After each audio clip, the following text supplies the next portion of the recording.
So,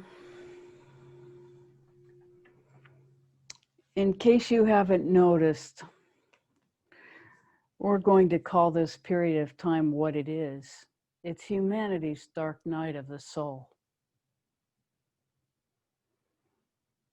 All these things are happening that make us wonder what could happen next. And yet here we are with this precious time to really be inside of ourselves and just feel. And even though many of our lives have been disrupted beyond recognition, really, we have been granted the gift of quiet time to actually go inside and experience ourselves in a different way in the midst of this chaos. And that's a huge gift. And it's actually part of the whole evolutionary process, because those of us who are capable of centering ourselves and bringing in the light and holding to the light are actually the vanguard of the human collective movement from third dimensional awareness to fifth dimensional awareness, which we can talk about more concretely as from awareness of disharmony to living from harmony. And so it's very, very important. It's actually critical in this time that no matter what happens, no matter what atrocities we witness or what we hear about or what happens in the natural world or what happens around us politically, socially, morally, all of these things cannot distract us from holding the light. Because every time we experience any distraction from holding the light, there's that much less light. And so we are the light that is mobilizing this change. And we are not alone. Our small number on this call is just those of us who are in this particular frequency.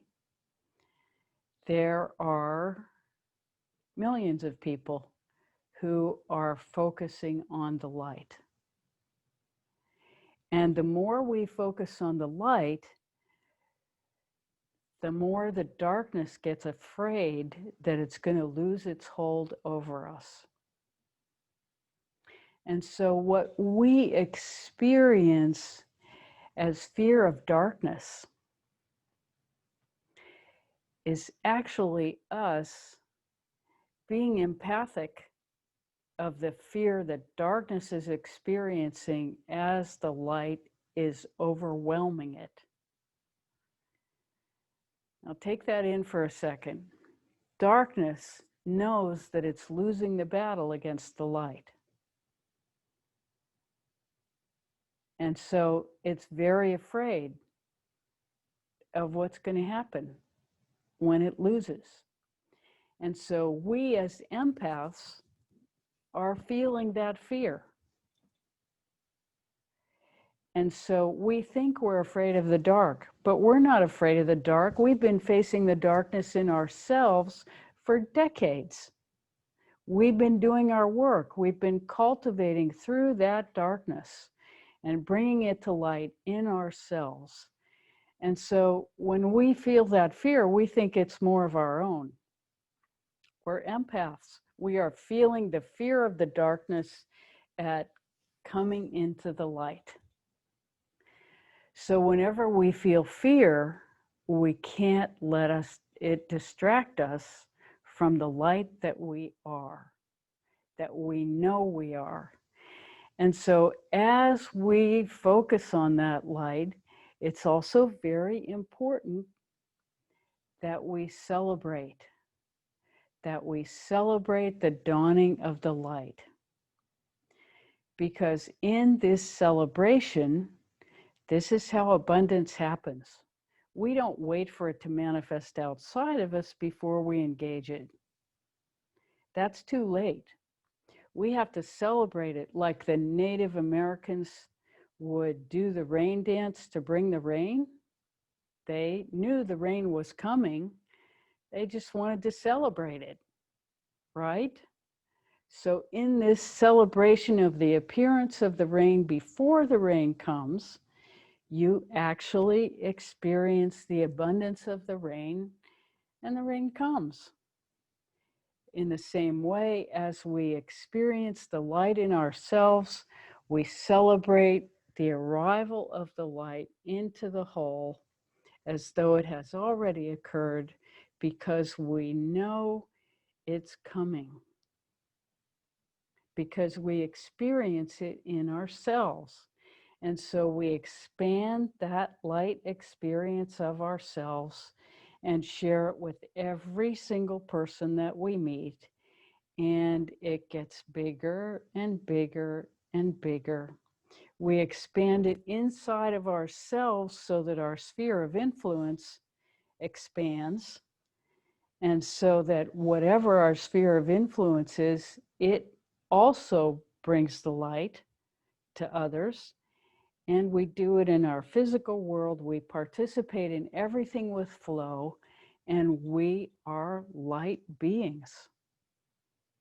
And we hold to that no matter what happens around us. Because what's happening around us is just the darkness trying to distract us from ourselves. And when we understand that, we can be grounded. We can keep our attention right below our belly. We're completely connected to the earth. We don't have to go anywhere to get the light. We are the light. We're completely connected to it. We feel it all the way below our feet. We ground every day with our feet in the dirt somehow. And we practice expanding ourselves, but never leaving. We stay completely connected. We are of the earth. Our bodies are made of the earth, made of materials from the earth. But we are light beings, and we cultivate that rainbow light in our body. We expand that light, never leaving our body, just getting bigger and bigger and bigger. We share it with everyone we meet, and we hold with true confidence that what we are doing is magnetizing the light field as it expands. And we do not get involved in the polarity that's demonstrating itself in front of us, because whatever side we're on, we're still in polarity. And the infinite, what we're made of, is beyond all polarity. So we don't take a stand except in the light. And as we hold to the light, all polarity will be brought into stillness. It's very much in chaos right now, if you haven't noticed. It will all be brought into stillness. It will completely reorganize. And then something brand new, full of magic, mystery, and miracle will begin to express itself. As in the microcosm of the human body, so in the macrocosm of the human collective, and the entire earth and the universe and the multiverse is participating in this reorganization. We could not be less alone in this moment.